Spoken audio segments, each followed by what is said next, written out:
Psalm 32 brings a word to you who are carrying a huge, very heavy burden of guilt for things you have done that you repent, that if you had the chance, you would like to go back and not do them.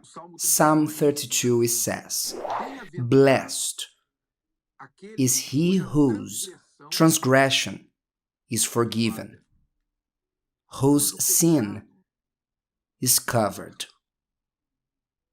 Blessed, which means happy, the one who achieves forgiveness, the one whose sin is resolved, is covered, washed, and eliminated from their history, per se.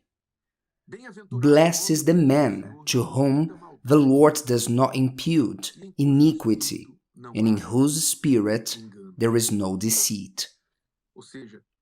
In other words, there is no hypocrisy, no lie, lack of sincerity. If there's one thing God despises, it's hypocrisy, pretense, are the ornaments that the person puts on to look better.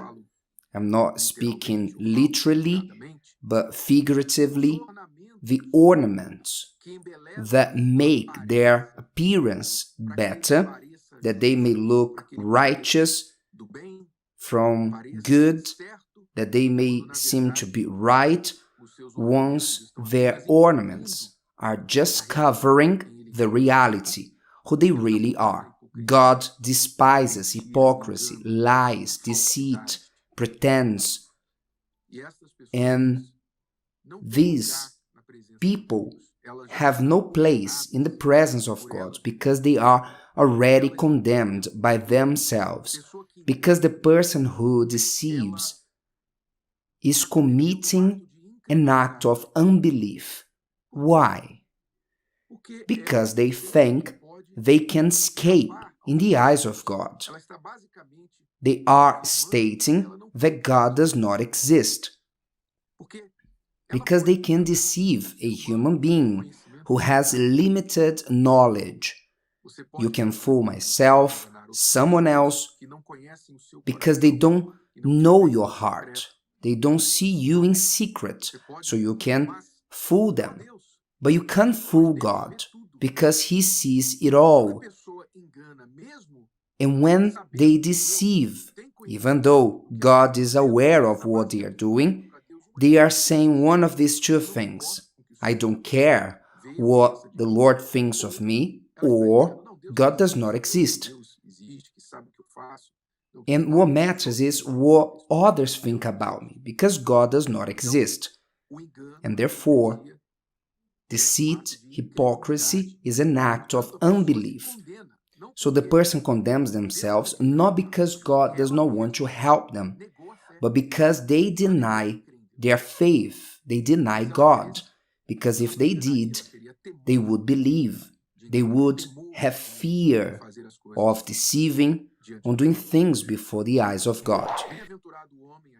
Blessed is the man whom the Lord does not impute iniquity, and in whose spirit there is no deceit. So David talks about how he solved his guilt problem, his hidden sin. We all know that David covered his sin, his adultery with Bathsheba for a while.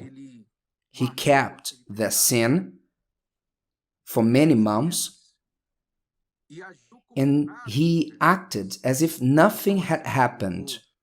So I will arrange the death of Bathsheba's husband, I'll get married with her, and everything will go well. Everybody will think that she got pregnant when we were already married. So he covered his sin for a long time. But what happened while he was doing that? In the eyes of others, apparently everything was fine. He even had done a great favor. Uriah, his faithful soldier. Look how praiseworthy is what King David did to not leave his wife alone. He got married with her. In the eyes of men, he had solved the problem, but inwardly he carried more than one weight. Look what he said. When I kept silent, my bones grew old through my groaning all the day long. It seems that in months he aged years. And the same happens to people who sin. Sin ages a person. Sin sucks the life of a person. You see youths out there who live a sinful life as if they were old. They look old, with their lives with no energy, with no strength, as if they were at the end of their lives. And you see people at a certain age, they even have wrinkles, but their faces shine. Their steps are strong. People who exude life, vigor, because they live in the light. Sin ages, sin weighs on the person. Sin bends the person, literally. It bends, so much so that the person starts to walk bending themselves, downcast, whether bending forward or backwards, when they keep a stiff upper lip. When they have the mask of deceit, sin pulls the head of the person backwards that they may keep a upper stiff lip to seem that they are well, but only they know what is happening inwardly. For day and night your hand was heavy upon me. My vitality was turned into the drought of summer. His vitality became dry. Do you know a dry person who has nothing to give? The person is living as if they are drunk all the time, with no expression, nothing to offer. So was David's spiritual condition while he covered up his sin.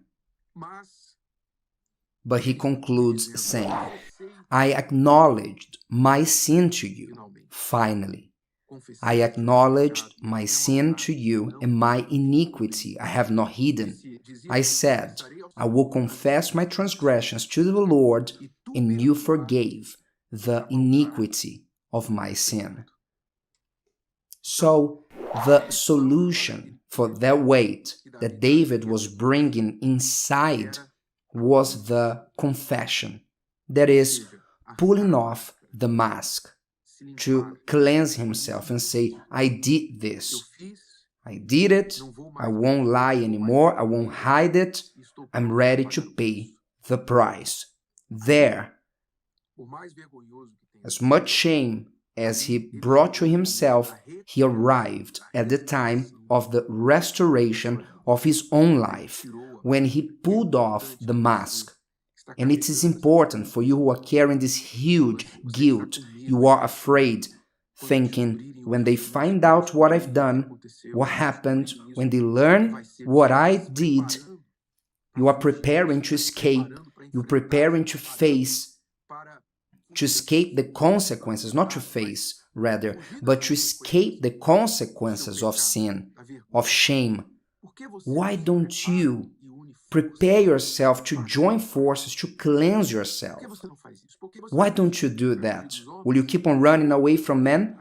You can even run away from men. But where are you going to run away from God? Where are you going to run away from yourself? Tell me. Will you be able to sleep, to have peace with yourself at some point? Will you be able to run away from your bones? How can you run away from your bones that are aging, getting dry? So why don't you grow some courage to confess your sin to God and to who you must confess your sin to? But maybe you say, but the shame, I will lose this or that. This is your main problem, is that you think that the things you will lose by confessing your sin are greater and more valuable and more important than your salvation and your personal peace. This is your problem. The day you overcome that, you will overcome this problem. If today's video helped you and you know someone that could benefit from it, share it with them, and if you haven't subscribed to the channel, you may do so now. See you later.